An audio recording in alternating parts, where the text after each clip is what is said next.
that. I'm currently, for at least one more month, the president at the Chamber of Commerce. And that chamber has just been a wonderful experience in my life here in Port Angeles. I've been there for about 5 years, I guess, when all is said and done. And I'm now working at the city of Port Angeles. I was up at the college for about 10 years and the director of soccer operations. So I was very fortunate to be able to help build that wonderful soccer program up there and the basketball program. I was athletic director at the YMCA when I first arrived in Port Angeles in 2004, which was a wonderful way to get introduced into the community and many of the projects. In fact, I sat on the very first Dream Playground board, and the YMCA at that time was really kind of one of the lead agencies that kind of helped do the build and also the repair work annually on that. And we are so thankful we're not dealing with having to seal wood on that playground anymore. Oh my gosh, that was tough. So I think what I'll do is Edna brought up bicycles, and I think that's kind of where I want to start, both from a city perspective, also from a personal recreational perspective. I also am a co-owner of a company called Peninsula Adventure Sports, or co-director.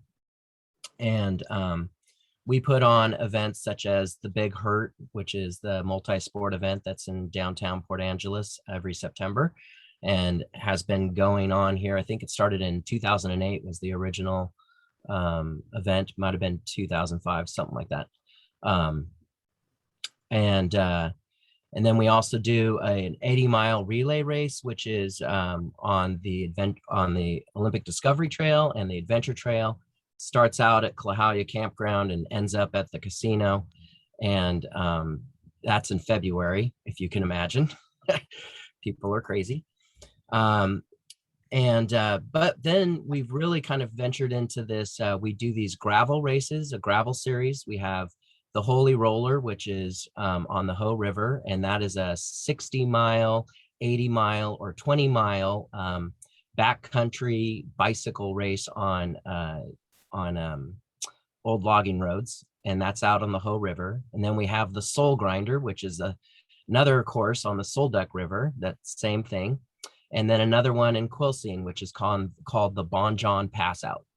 And we just started those last summer, and they had about 300 to 500 riders, or 400 riders.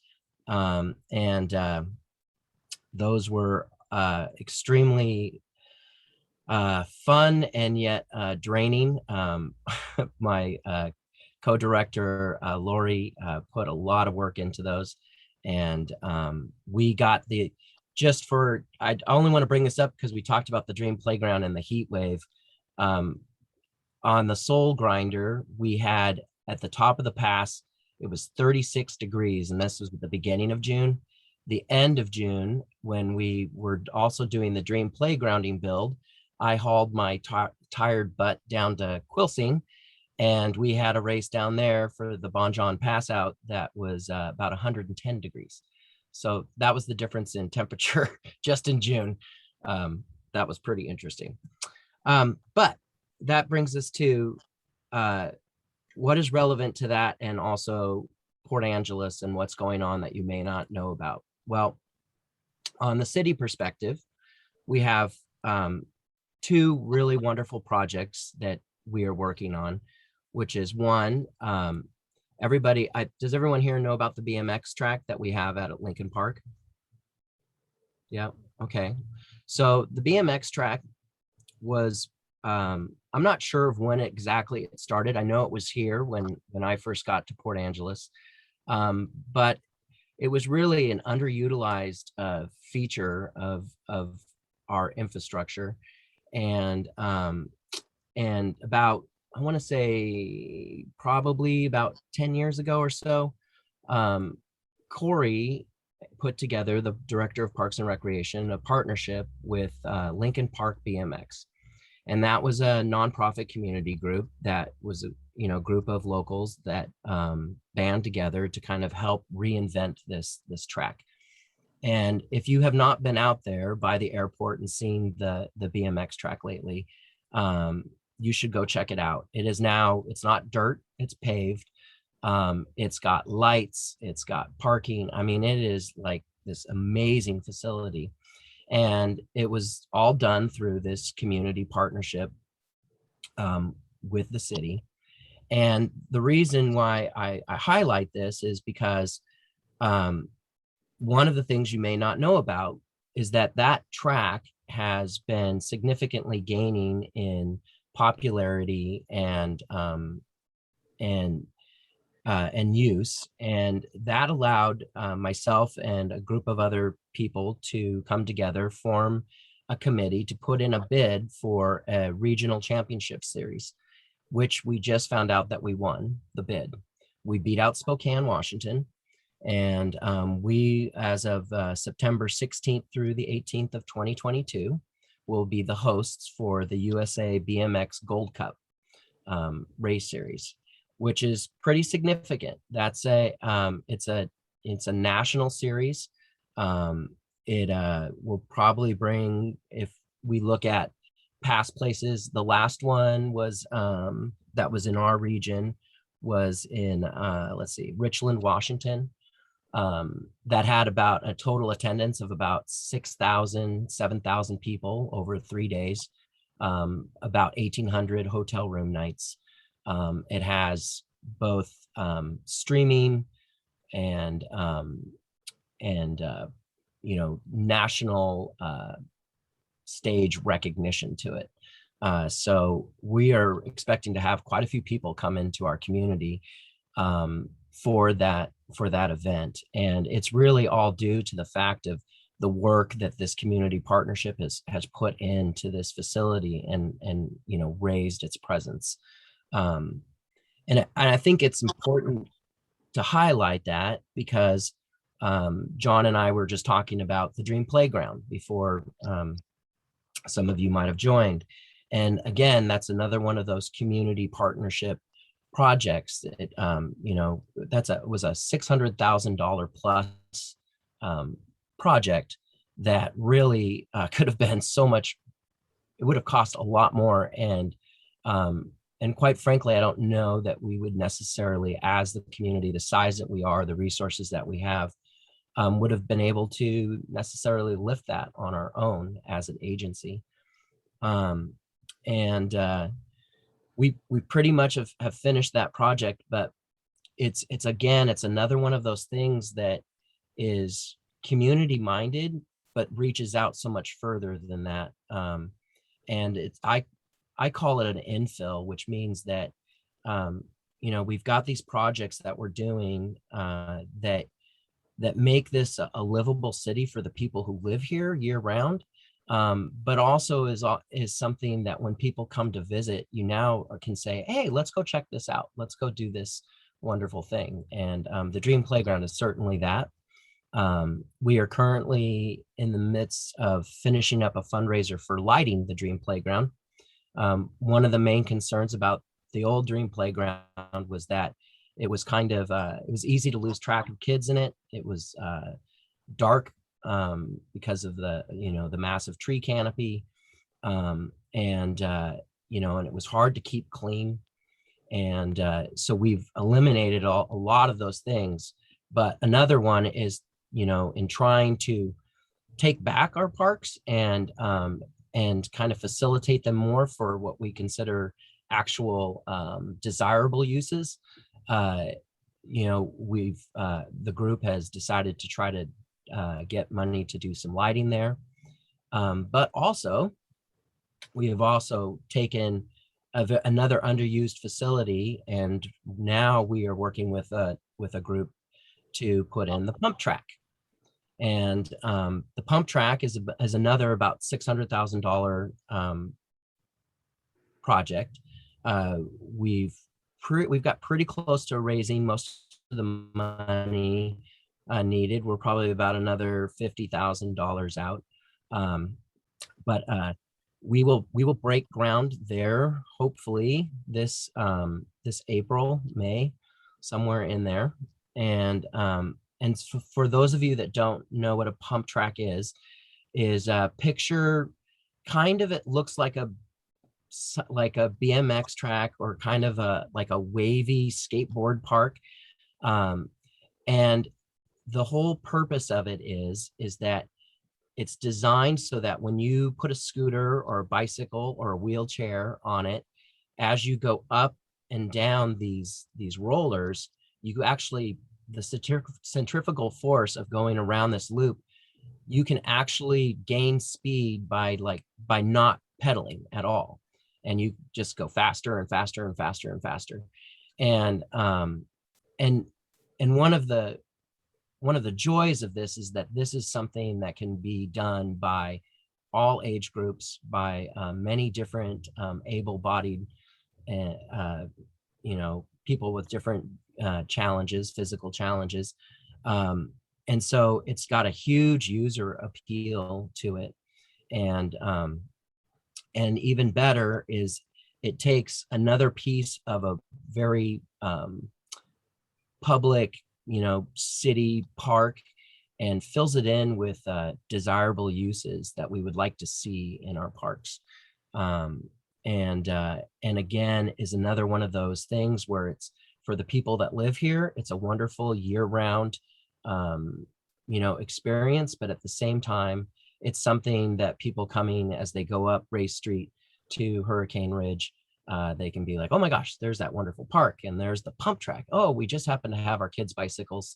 Let's get out and go play on that for a while and have a picnic. And so we're really excited about that project, but even more so, we just love the fact that we are able to have and support these community partnerships. And where is it located?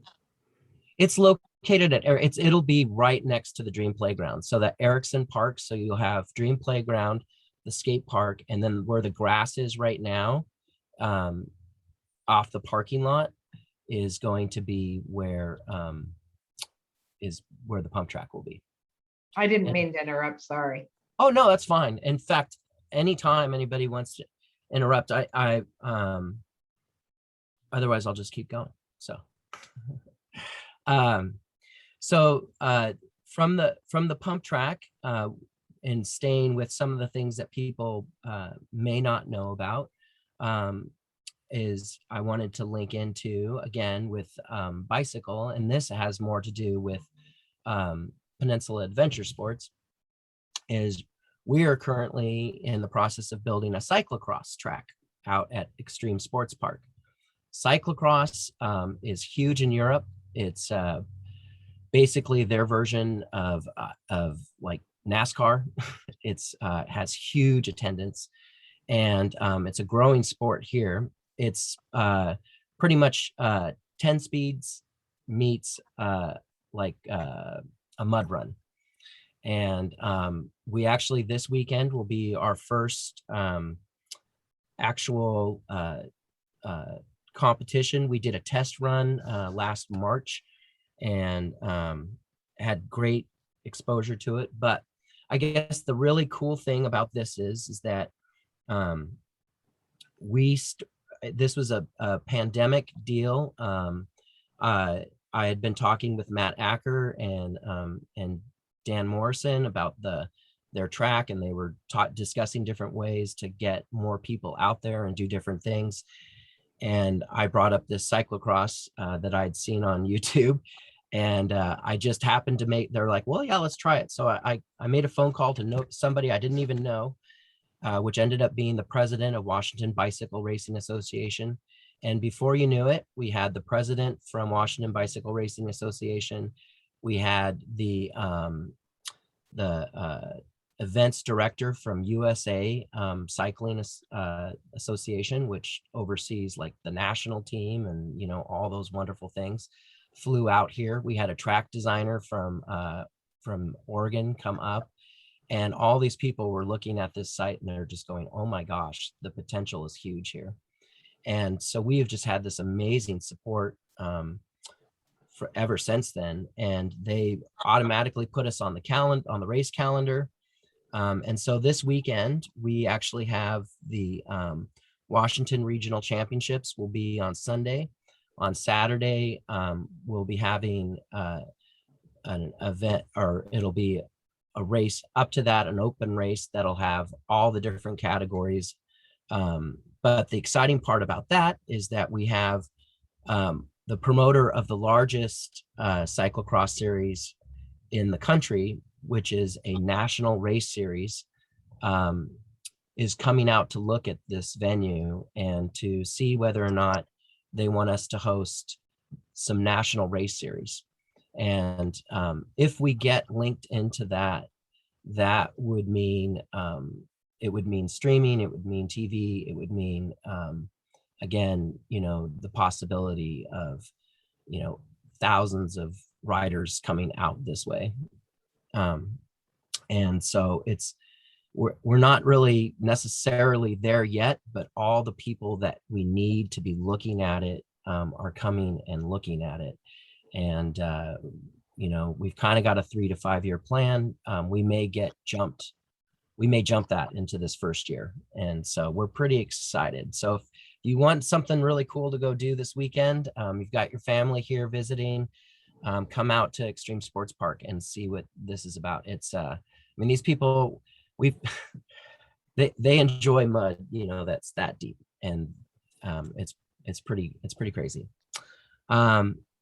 So going from that, I think it's also important to point out for the group that we also have in this area the Olympic Discovery Trail, which again is another wonderful, you know, bicycle centric, also walking. It has many uses, but you know, the bicycle aspect to that is really important.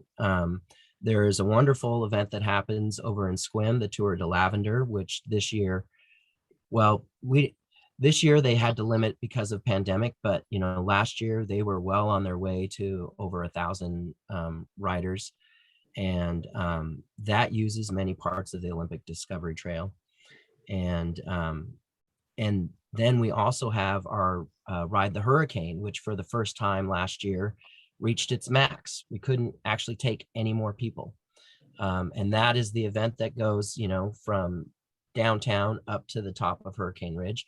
The chamber has done an amazing job of increasing the popularity of that. But the other side of that too is that the chamber is now starting to use the Olympic Discovery Trail as part of Ride the Hurricane. So they actually have a century ride that is part of Ride the Hurricane.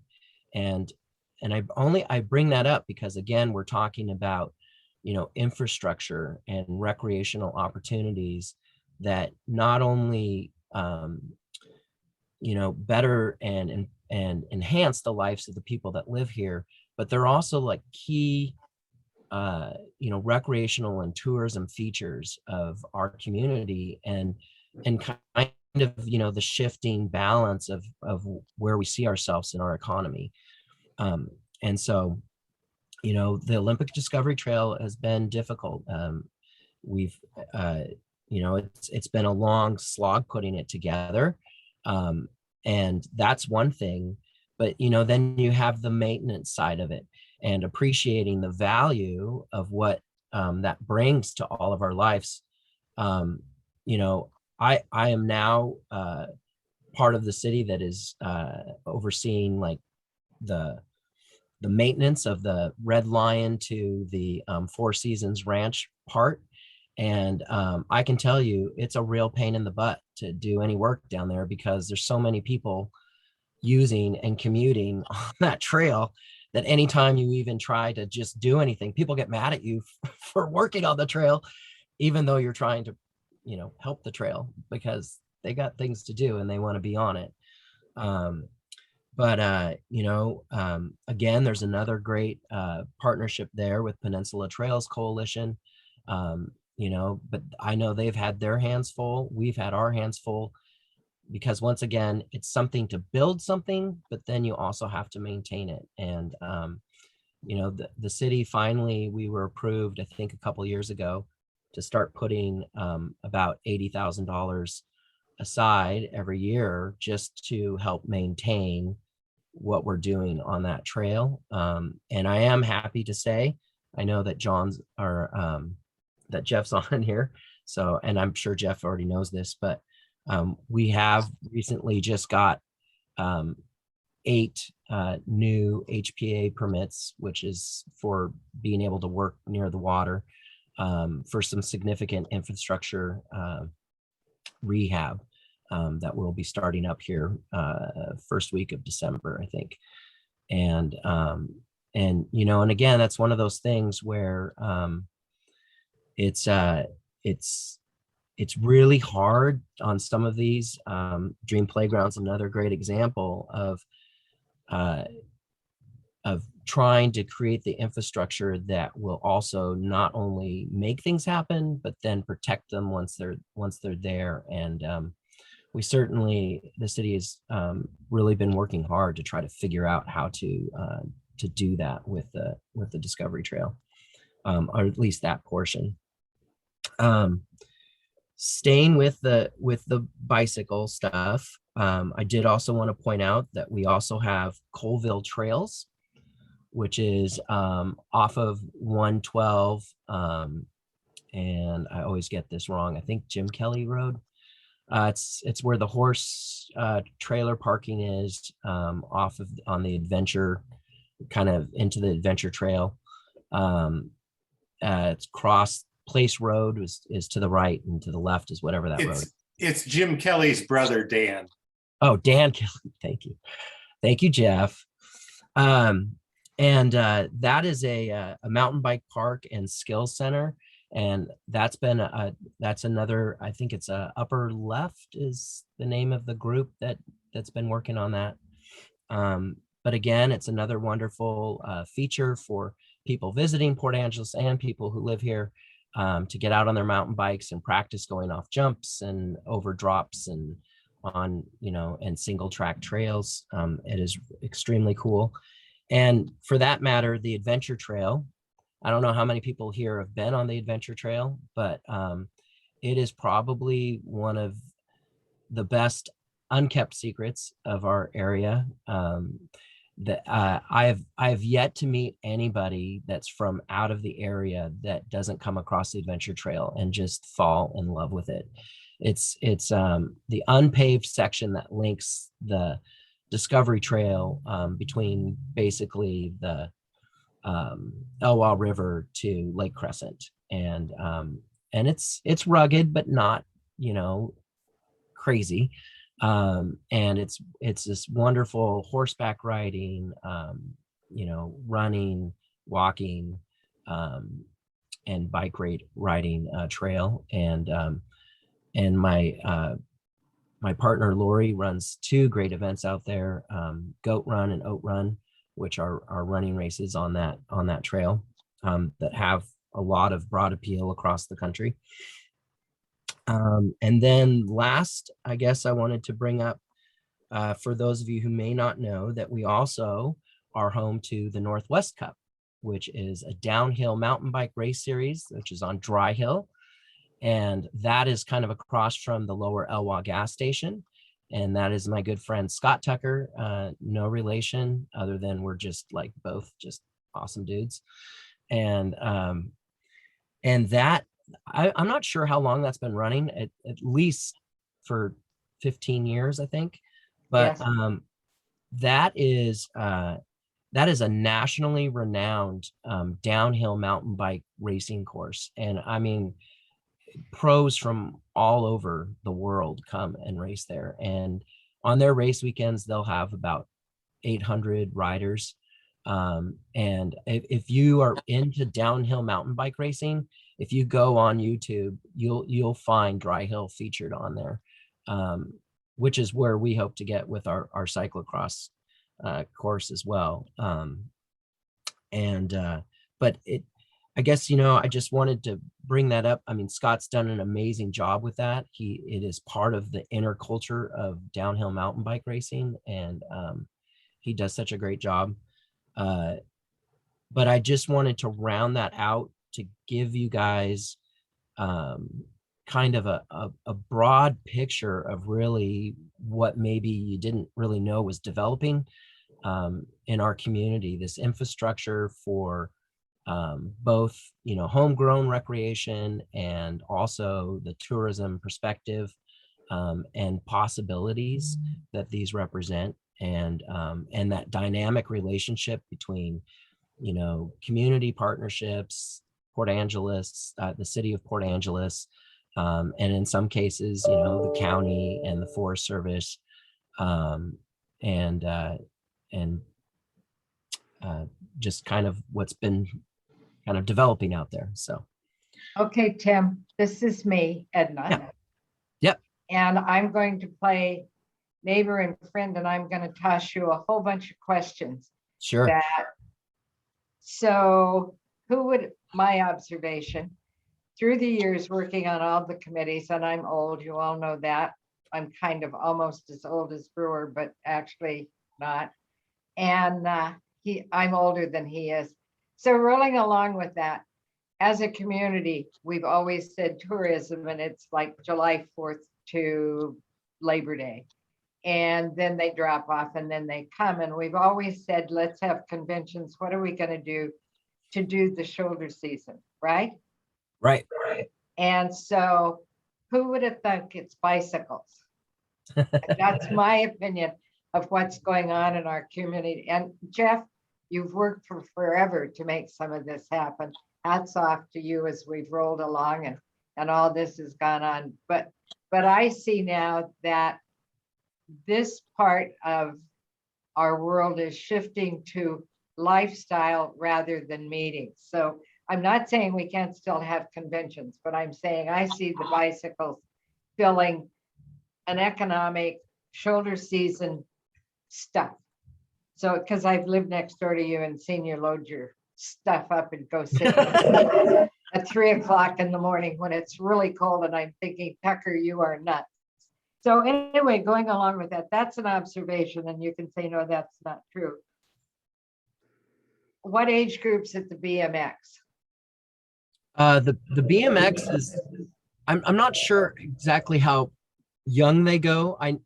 I do know they use Strider bikes, which actually don't even have pedals. The little kids get on them and they push. But I'm gonna guess that they probably go as low as 4 years old up to like 80.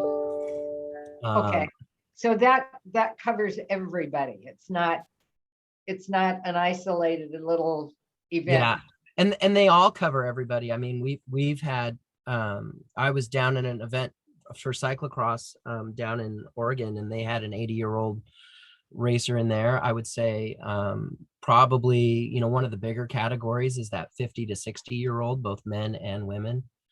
And just to point out that that event is actually October, November, December is when cyclocross goes. Just to Let's see. So that's our shoulder season. And they're bringing 3,000 to 4,800 riders. With how many people, Jeff, I'm going to toss this at you because I've heard you tell this before. One bicycle rider, how many people does he bring with him to stay in the hotels and to eat? If you're asking me directly, I think overall the industry would say on the order of 1.5 to 2 people per rider carried out over a broad average, and probably also averaging out the different types of, well, and I guess that's factoring in, because running type events, which is a whole nother subset, of course, has not really been part of Tim's emphasis. But yeah, there's definitely a multiplier in that regard. And go ahead. I was just to say, and actually, when it comes specifically to what the cycling events bring, particularly the ones that bring youth in, where you've got mom and dad coming, and if mom and dad are coming, then the siblings are coming, and it's a whole family in tow in support of one or two kids doing a BMX event or something like that. Well, see, so because we're a business organization, I'm sticking to the economics more than Sure. probably, because I think it's important for people to understand that. But come on, I'm tossing that at both Tim and Jeff. Well, so How much just- money do you spend on a bicycle? So, well, let me just, I'll give you an example. So the last impact report that I have from where was it, from Richland, where they had the Gold Cup series, which is what the BMX just got. They had total athletes, so actual registered racers, was 686, but the total attendance for 3 days was 6,585. So that, that's telling you, and the attendance each day was 2,196. So obviously, there's attendance can mean that there were people who were just coming in to view, but for the most part, those are family oriented, like group interested people who are participating. So that kind of gives you an idea, how many people they're kind of bringing with them. The average room nights is like 2.3 room nights for that particular event. And I do want to clarify, just even when we're talking about cyclocross, that it's kind of the same thing. But I did want to say that we're not at thousands of people for cyclocross yet, but that's where we hope to get. So it is not uncommon for a cyclocross event to have 500, 600 riders, and then that multiplying factor that you're talking about. On the cycling side of things, there's also an exciting thing shaping up. With the completion of the Spruce Railroad Trail portion of the Olympic Discovery Trail and the opportunity to go past Lake Crescent without having to use the 101 shoulder, a regional organization, Bicycle Rides Northwest, after 3 years of planning and deferring, is bringing one of their 2 annual rides up to the peninsula this coming July. And we've been helping them sort of scope things out. But this is, in the industry, it's a small group. They limit themselves to 300. But these are 300 road cyclists that will be on the peninsula for a week.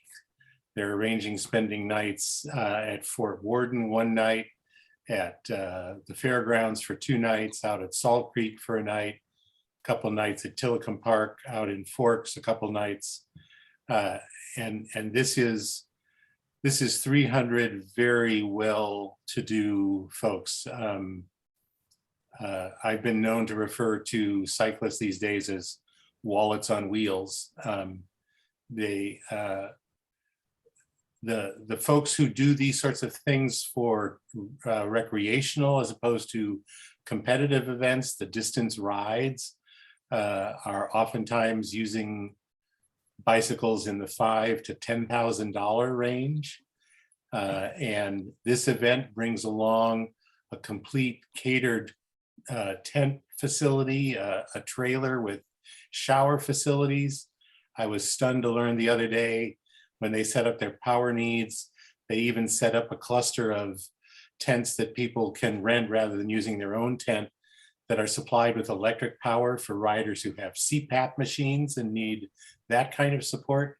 I mean, it's, Tim has described something of what some of the competitive folks do at places like the new cyclocross location. There's also this whole other world of just pure recreational experience folks. And it's exciting to think about helping this group sort of be the first big organized event like this coming out this way. And they're going to be across the whole North Peninsula for a week. So yeah, it's actually, booming. Jeff, don't you remember there was a group of like 40 or 50 youth riders, and I can't remember where they were from. Like it was like Oklahoma. They ended up in Alaska. Is that where they ended up? I remember Jay Klein. They started in Texas and ended up in Alaska. Okay. I Yeah. have family, and it's the only reason. I don't ride bicycles. Right. But But I barely walk, right, Tim? Yeah. But that's another example of that recreational, pursuit and use. And I will point out that a big portion of like what Lori and I do for even the like the gravel grinders is called the Grand Fondo, which isn't really a race. It's just to go out and ride and know that if you don't come back, somebody knows that you haven't come back. So it's kind of an assisted experience into the wild and woolly. But yeah. I have one more question for you. Sure. What has electric bikes done to the bicycle world industry, user friendly? Is it silly or is it? So I've got a couple comments on that. One, I think honestly, my first real answer is we don't know that yet. We don't know. I think from an economic perspective, from a transportation perspective, I think that our urban and rural actual we haven't seen the impact of that yet. Really, as far as a transportation piece. I can tell you, I've got quite a few friends that live over in Seattle. That's where I'm originally from. Who there's quite a fleet of e-bikes that now skirt the toll bridge cost of going across the floating bridge to work on the east side by using their e-bikes. And I know that the Burke-Gilman Trail, the corridor between University of Washington and like, Wallingford, Ballard, those other neighborhoods, they've had to put special restrictions on the trail because it's become so clogged with e-bikes. And I can see a day where that could become an issue here for our Discovery Trail. But that being so, I think that there's some lifestyle and transportation issues that it could actually be a solution for. And so that's one thing. On the flip side, one of our dear friends on here was talking about having replaced knees.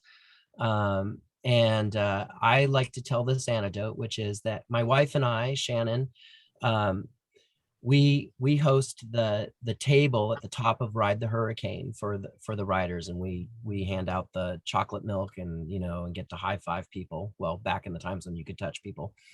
And this last year, it used to be the first people up that mountain were these incredibly fit people who just weren't even out of breath, and they were right up to the top, and they're like, oh, okay, I'm going to go back down and do this 2 more times. Well, this year, the first 10 people up, because this was the year that we allowed e-bikes on the Ride the Hurricane, I would say the average age was probably somewhere between 64, 65. There was some probably mid to late 70s, also part of that group.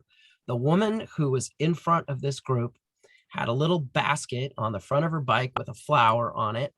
And and she had just had double knee surgery, probably, I can't remember, it was like 7 or 8 months prior to this. And she had the big smile on her face, and I obviously was like, all these people were on e-bikes, on pedal assist. So it's not like a motorcycle where they just, they're still pedaling. But she said it had changed her life. She thought that getting outdoors and experiencing the ability to just go and explore and recreate was over. And getting an e-bike had completely changed her perception of like what she was going to be able to do and experience with, you know, the new realities of her, you know, physical life. And I have a father who same thing, he's had 2 replaced hips, and he's lost vision in one eye. And so, and he used to love bike riding, and it wasn't until we were able to get him a power assisted bike, and we did a 3-wheeler. So now he doesn't have to worry about the balance issues. And it's changed his life, because my wife, my mom is a GoBot, and so now he can just pedal and keep up with her, and she can burn out all her energy, and it's perfect. So I think the ability for the longevity of people participating biking is a big game changer for e-bikes. And they're becoming more accepted. Scott Tucker is starting to experiment and do things with downhill mountain bike e-bikes. We allow e-bikes on our gravel grinders for the long courses, just for that reason, because we want to give people who have never had the opportunity, never felt that they could personally take on the challenge of doing off-road biking, to give them that chance to experience it. I have obviously asked most of the questions. John Brewer, what have I missed? He just said nothing. Jim McIntyre. Roll Hopefully call, he's McIntyre, still what have awake. I missed? Well, I have to admit that I'm a person who believes the word fun and run don't even We'll go belong in the together. same paragraph, let alone the same sentence. So I'm all in favor of other people's physical enjoyment. And so this is really good news, Tim. I think you and everybody else, Jeff Bowman, the whole bunch of people that are doing things like this, that put forward this aspect of our community and this aspect of our economy in particular, just doing a wonderful thing. So keep going.